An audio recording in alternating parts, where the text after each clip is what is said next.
இது மகிமை நேரம். கர்த்தரும் இரட்சகருமாகிய இயேசு கிறிஸ்துவின் இடைநேற்ற நாமத்தினாலே மகிமை செவி நேயர்களை நான் வாழ்த்துகிறேன்.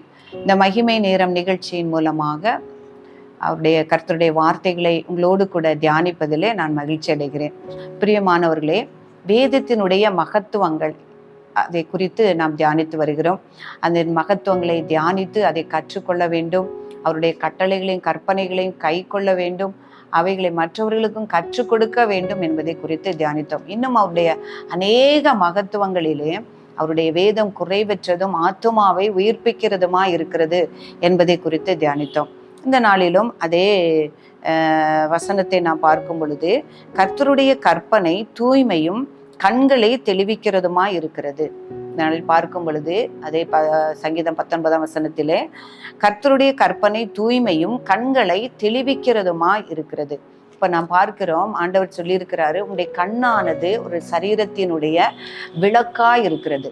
அப்போ ஒருவனுடைய ஒரு மனுஷனுடைய கண்ணு தெளிவா இருந்தால் அவன் சரீரம் முழுவதும் தெளிவா இருக்கணும். ஆண்டவரே சொல்லியிருக்கிறார், ஒருவனுடைய கண் கெட்டதா இருந்தால் அவனுடைய சரீரம் முழுவதும் கெட்டதா இருக்கும்.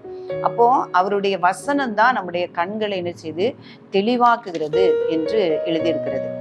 தாவீது சொல்றாருடா, உன்னுடைய வார்த்தை, உன்னுடைய வசனம் என் கால்களுக்கு தீபமும் என் பாதைக்கு வெளிச்சமா இருக்கிறது. அப்போ அவருடைய வேதத்தின் வெளிச்சத்துல நடக்கும் பொழுது நம்முடைய கண்கள் தெளிவாகும். இன்னும் அவர் ஜெபிக்கிறத பார்க்கும்போது, நம்முடைய வேதத்தின் அதிசயங்களை பார்க்கும் பொழுது படி என் கண்களை திறந்தரணும் அப்படின்னு சொல்லி தாவீது செரிக்கிறார். அப்போ அவர் எந்த கண்களை அவர் சொல்றாரு அப்படின்னா, என் ஆவிக்குரிய கண்களை நீ திறந்துடணும். ஒவ்வொரு நாளும் உடைய வேதத்தை நான் வாசிக்கும் பொழுது, தியானிக்கும் பொழுதோ அதில் உள்ள மகத்துவங்கள், அதில் உள்ள உண்மைகள், ஆழங்கள், பரிசுத்த ஆவியானவர் அதை இந்த வசனத்தை சொன்ன அந்த உண்மையான மகத்துவங்களையும் ஆலோசனைகளையும் அறிந்து கொள்ளும்படியாக என் கண்களை திறந்தருளும் என்று சொல்லி ஜெபிக்கிறதை நாம் பார்க்கிறோம். பிரியமானவர்களே, ஒவ்வொரு நாளும் நாம் ஆண்டவருடைய வசனங்களை வாசிக்கும் பொழுது, கேட்கும் பொழுது இந்த வார்த்தையை நாம் கை கொள்ள வேண்டும். நான் ஜெபிக்க வேண்டும். ஆண்டவரே, என்னுடைய கண்களை தெளிவாக்கும். உடைய வசனம் கண்களை தெளிவாக்குகிறது. உடைய வார்த்தைகள் தூய்மையும் கண்களை தெளிவாக்குகிறதுமா இருக்கிறது. என்னுடைய கண்களை தெளிவாக்கும், என்னுடைய கண்களை திறந்தருளும் என்று நாம் ஜெபிக்கும் பொழுது ஆண்டவர் நம்முடைய கண்களை திறப்பார். அவருடைய வசனங்களை வாசிக்கும் பொழுது, தியானிக்கும் பொழுதும். இன்னும் அதே தாவீது சொல்றார், நான் மரண நித்திரை அடையாதபடிக்கு என் கண்களை தெளிவாக்கும் என்று சொல்கிறார். நான் மரண நித்திரை அடையாதபடிக்கு உடைய வசனத்தினாலே என்னுடைய கண்களை நான் தெளிவாக்கும் என்று சொல்லுகிறார். இப்போ இயேசு கிறிஸ்து அவருடைய நாட்களிலே சொல்லும் பொழுது இந்த ஜனங்களை குறித்து ஏசாயா தீர்க்கதரிசியின் மூலமாக சொல்றாரு. ஒவ்வொரு வசனத்தையும் அவர்கள் தீர்க்கதரிசிகள் மூலமாக சொன்ன போதும் சரி, ஏசாயா தீர்க்கதரிசி சொல்றாரு, இவர்கள் கண் இருந்தும் காணாதவர்களாய், காதுகள் இருந்தும் கேளாதவர்களாய் இருக்கிறார்கள் என்று. அதே போல இயேசு கிறிஸ்து சொல்லுகிறாரு, இவர்கள் கண்களினால் காணாமலும் அவர்கள் காதுகளினால் கேளாமலும் அவர்கள் இருதயத்தில் உணர்ந்து ஸ்திரப்படாமலும் நான் அவர்களை ஆரோக்கியமாக்காமலும் இருக்கும்படிக்கு அவர்கள் இருதயமே கொளுத்திருக்கிறது. அவர்கள் மந்தமாக கேட்டு அவர்கள் கண்களை மூடிக்கொண்டார்கள் என்று எழுதியிருக்கிறது. அப்போ இவர்களுக்கு அவர்கள் சொல்லுகிற வசனங்களோ அந்த தீர்க்க தரிசனங்களோ அவர்கள் காதுகளினால கேட்டும் அவர்கள் இருதயத்துல போகல, அவங்க காதுகளினால கவனிக்கல, அவருடைய ஆவிக்குரிய கண்கள் திறக்கப்படல. அப்ப ஆவிக்குரிய கண்கள் மூடிக்கொண்டது. அவர்கள் காதுகள் மந்தமாக கேட்கிறாங்க, அவங்களுடைய இருதயம் கொளுத்திருக்கிறது. இப்படிப்பட்ட இருதயம், இப்படிப்பட்ட காது, இப்படிப்பட்ட கண்கள் இருக்கும் பொழுது நம்ம என்ன செய்ய முடியாது? கர்த்தருடைய வசனங்களை ஆராயவும் அதை கை கொள்ளவும் அதை கற்றுக்கொள்ளவும் முடியாது. அப்போ அவருடைய கண்கள் திறக்கப்பட வேண்டும். இயேசு கிறிஸ்து பவுல் அப்போஸ்தலனை தெரிந்தெடுத்து அவரை அனுப்பும் பொழுது ஒரு வார்த்தை சொல்றாரு. அவரு அப்போஸ்தலர் 26ஆம் அதிகாரம் 18ஆம் வசனத்திலே பவுல் சொல்றாரு, என்னை அவர் தெரிந்து கொண்டு என்னை அவர் அழைத்து அவர் என்னை அனுப்பினார். எதற்காக அனுப்பினார் அப்படின்னு சொன்னா, இந்த ஜனங்கள் அவர்கள் என்னை பற்றும் விசுவாசத்தினாலே பாவ மன்னிப்பையும் பரிசுத்தமாக்கப்பட்டவர்களுக்குரிய சுதந்திரத்தையும் பெற்றுக்கொள்ளும்படியாக அவர்கள் இருளை விட்டு ஒளியினிடத்திற்கும், அதாவது இருளில இருக்கிற ஜனங்கள் அந்த ஒளியினிடத்திற்கும் சாத்தானுடைய அதிகாரத்தை விட்டு தேவனிடத்திற்கும் திரும்பும்படிக்கு அவர்களுடைய கண்களை திறக்கும் பொருட்டு இப்பொழுது உன்னை அவர்களிடத்திற்கு அனுப்புகிறேன்.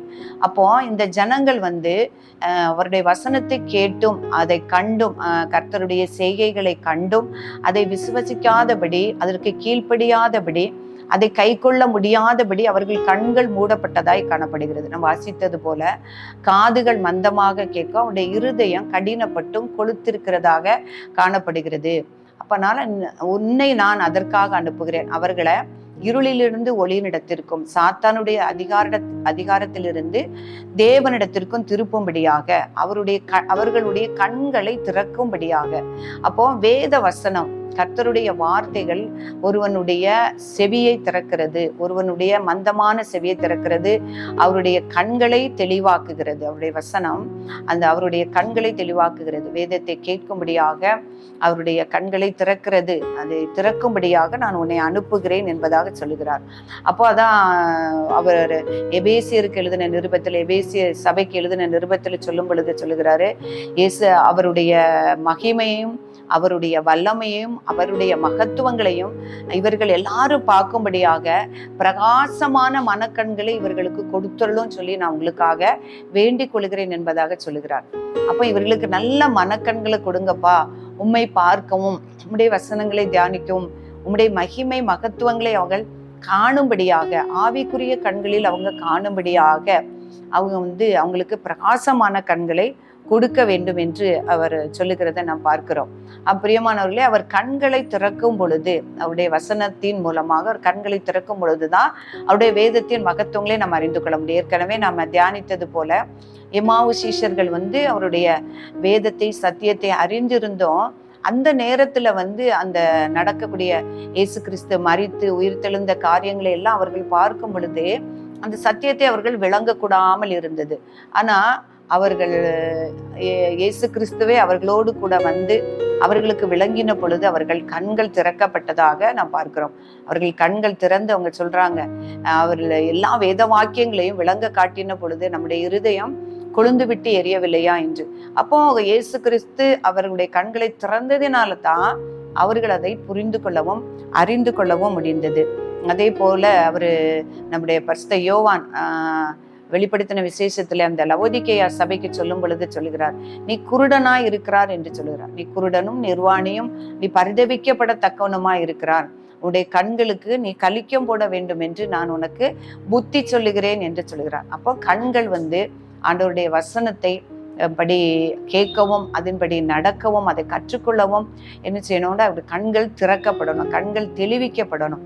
அவருடைய வேதம், அவருடைய வசனம் அவருடைய கண்களை தெளிவாக்குகிறது என்பதை நாம் பார்க்கிறோம். அப்போ அவருடைய வார்த்தைகளை நாம் தியானிக்கும் பொழுது அதை கண்டு கொள்ளக்கூடியத்தக்கதாக நம்முடைய கண்கள் திறக்கப்பட வேண்டும். நம்முடைய பரிசுத்த ஆவியானவருடைய தேவனிடத்திலும் அந்த கிருபையை நம்ம ஒவ்வொருவரும் கேட்கணும். நம்ம வாசிக்கும் பொழுது, நம்ம கேட்கும் பொழுது, ஆண்டவரின் கண்களை திறந்துள்ளோம். உடைய அதிசயங்களை, உடைய வார்த்தைகளுடைய அதிசயங்களை, மகத்துவங்களை பார்க்கும்படியாக என் கண்களை திறந்துள்ள என்று கேட்கும் பொழுது கர்த்தர் நம்ம ஒவ்வொருவருக்கும் அப்படியே அருளி செய்வார். இரக்கம் கிருபை நிறைந்த எங்கள் அன்புள்ள பரம தகப்பனே, உம்மை துதிக்கிறோம் ஆண்டவரே. பெரிய காரியங்களை செய்கிறவரே, உம்மை துதிக்கிறோம் சுவாமி. ஆண்டவரே, காலங்களை நேரங்களை அறிந்திருக்கிறவரே, உம்மை துதிக்கிறோம். இந்த மகிமையான நேரத்தை நீர் எங்களுக்கு தந்து உம்முடைய வார்த்தைகளை தியானிக்கும்படியான கிருபையை தந்தீரேப்பா. அதை கேட்கவும், அதை வாசிக்கவும், அதை எங்கள் இருதயத்திலே நிறுத்தி அதை கை கொள்ளவும் எங்களுக்கு உதவி செய்யுங்க. ஆவியானவர் எங்கள் கண்களை திறந்துள்ளும்படியாய் ஜெபிக்கிறேன். உடைய வசனத்தை கேட்கும் பொழுது எங்கள் கண்கள் திறக்கப்பட்டதாயும் எங்கள் செவிகள் கவனிக்கத்தக்கதாகவும் ஆண்டவரே எங்கள் இருதயம் திறக்கப்பட்டதாக காணப்பட கர்த்தர் எங்களை ஒவ்வொருவருக்கும் உதவி செய்யும்படியாய் நாங்கள் ஜெபிக்கிறோம் சுவாமி. எங்களை தாழ்த்தி ஒப்பு கொடுக்கிறோம். இயேசு கிறிஸ்துவின் நாமத்தில் ஜெபிக்கிறேன் நல்ல பிதாவே.